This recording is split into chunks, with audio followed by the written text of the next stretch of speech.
بسم الله الرحمن الرحيم الحمد لله رب العالمين وصلى الله على سيدنا محمد النبي الأمين وعلى آله وصحبه والتابعين وبعد أيها الملأ الكريم السلام عليكم ورحمة الله وبركاته. Après avoir expliqué en quoi consistent les trois paliers, pour rappel, nous sommes dans ce que nous avons baptisé l'équation juridique, donc 5, qui sont les 5 vocations majeures de la révélation, par 3, qui sont donc les trois paliers. Aujourd'hui, nous passons au plus 5. 5 par 3 plus 5, au-dessous de la fraction.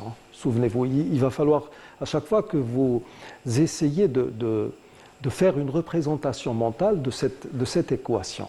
Donc 5 par 3 plus 5, nous sommes dans le deuxième 5. Aujourd'hui, nous allons parler des 5 grandes règles du droit musulman ou du droit canon. Qu'est-ce qu'une règle juridique? Vous savez, dans le droit tout court, quel qu'il soit, même si vous remontiez au droit romain, il y a toujours eu ce qu'on appelle qawa'id tshri'iyya, ou bien des maximes juridiques.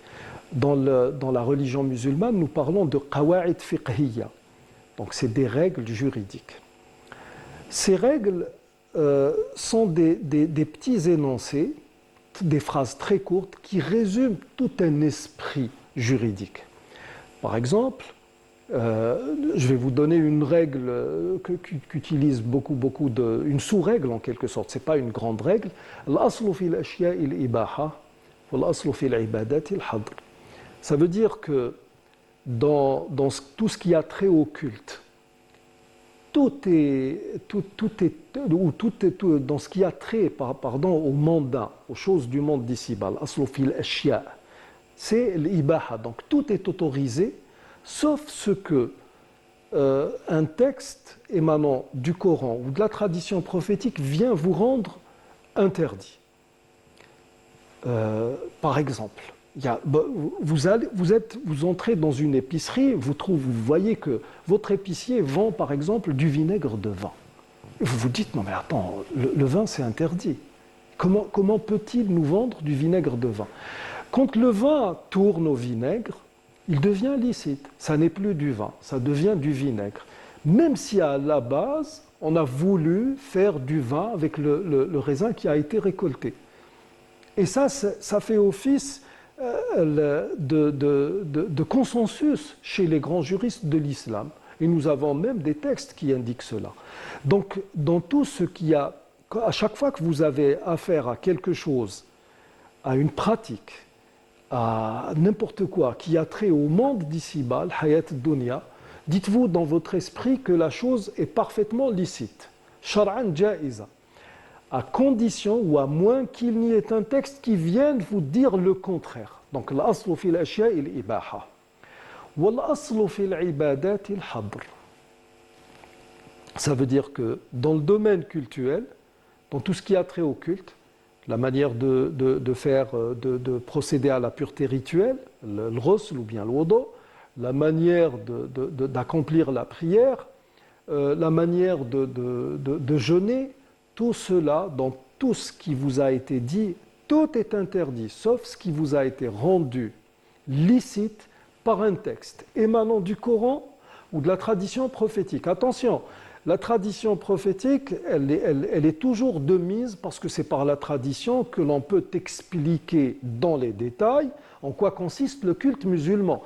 Je vous dis cela parce que nous sommes à une époque où nous avons affaire à une secte dont le messager de Dieu, alayhi salatu wassalam, nous a mis, au sujet de laquelle le messager de Dieu, alayhi salatu wassalam, nous a mis en garde en disant, vers la fin des temps, vous trouverez un homme assis sur son fauteuil et qui vous dira baynana wa baynakum kitabullahi fama wajadna fihi min halalin halalnah wa ma wajadna fihi min haramin haramnah. Donc il y a entre vous et nous le livre de Dieu. Ce qui y est consigné comme étant licite, nous le rendons licite ou nous le déclarons licite.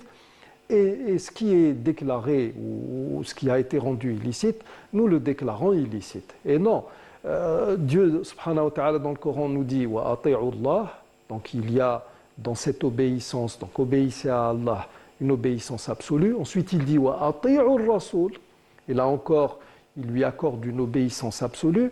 Et en troisième position, il dit wa ulil amri minkum. Ceux d'entre vous, c'est-à-dire ceux qui sont qui marchent selon le droit le droit chemin, et ceux d'entre vous qui détiennent le pouvoir. Et là, ulil amri minkum, ça peut concerner l'autorité politique comme l'autorité religieuse. Donc, il y a une obéissance absolue à Dieu, une autre au messager de Dieu, alayhi salam, et une troisième à ceux qui sont doués d'intelligence, de savoir, de connaissance, mais qui est conditionnée à la base par une obéissance de leur part à Dieu et à son messager.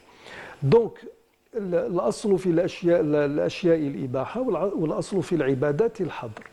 Nous avons au total un peu plus de 500 maximes juridiques dans le domaine théologique en circulation, mais qui ne font pas toutes le consensus entre les différentes écoles. Mais quand nous parlons des grandes règles du droit musulman, du droit canon, la chose se résume en 5 grandes règles qui se fondent, qui vont, chacune d'entre elles va résumer ou va regrouper en elle-même l'esprit d'une multitude de versets et d'une multitude de hadiths authentiques. La première règle nous dit l'umuru bi maqasidiha.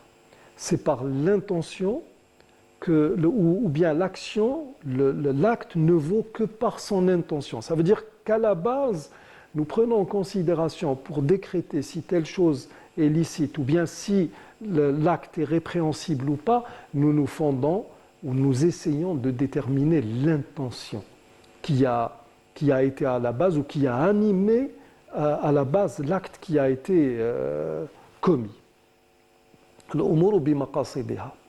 La deuxième règle, c'est al-mashaqqatu tajlibu at-taysir. La difficulté doit être repoussée par l'aisance, en toute chose. Et là, beaucoup nous disent, mais attendez, vous êtes dans une forme d'islam qui est permissif. Non, l'islam à la base est une religion qui prône la facilité, comme nous allons le voir, parce que nous allons tout détailler dans ce qui va venir. Et donc, nous pouvons même dire que l'islam est une religion qui se fait c'est du sur-mesure. C'est-à-dire que vous avez une personne qui vient, qui pose une question, elle a un problème, le juriste doit trouver une solution à ce problème qui est adaptée à la personne elle-même.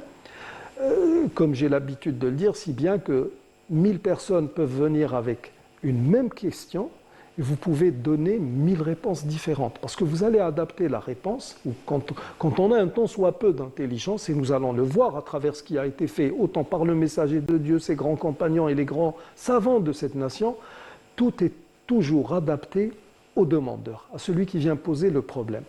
Alors, al-mashaqqatu tajlibu at-taysir, ad-dararu yuzal. Le tout préjudice doit être repoussé. Ça, c'est la troisième règle.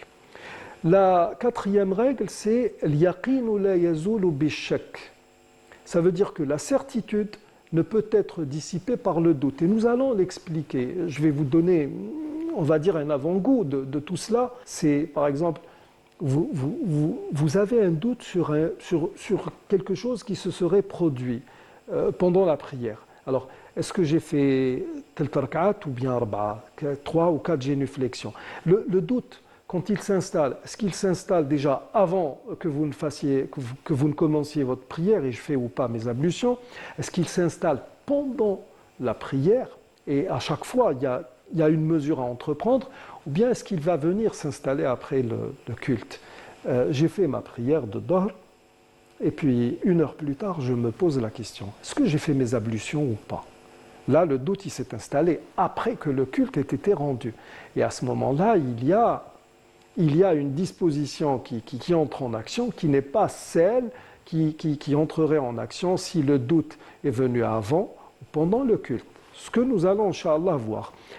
La 5e grande règle du droit canon, du droit musulman, et qui fait consensus entre les surtout 4 principales écoles du droit, qui sont l'école hanafite, malikite, shafi'ite et hanbalite. Donc là, la 5e, c'est celle qui dit « al-'adatu muhakkama », ce qui signifie que la coutume fait autorité.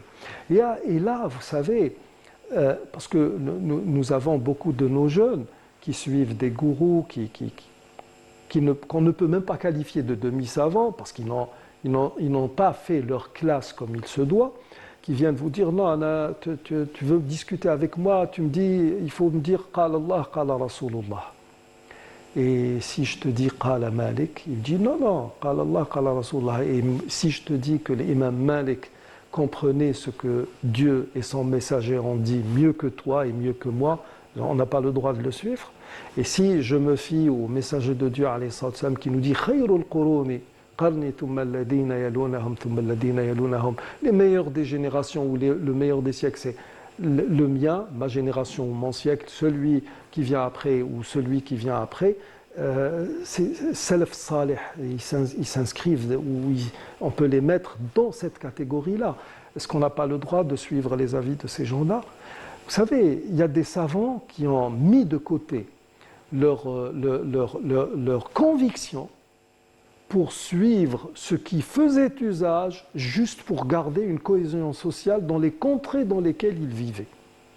Et ça fait partie intégrante ça faisait partie intégrante de leur conformité aux décrets de Dieu et aux directives ou aux recommandations de son messager sallallahu alayhi wa sallam.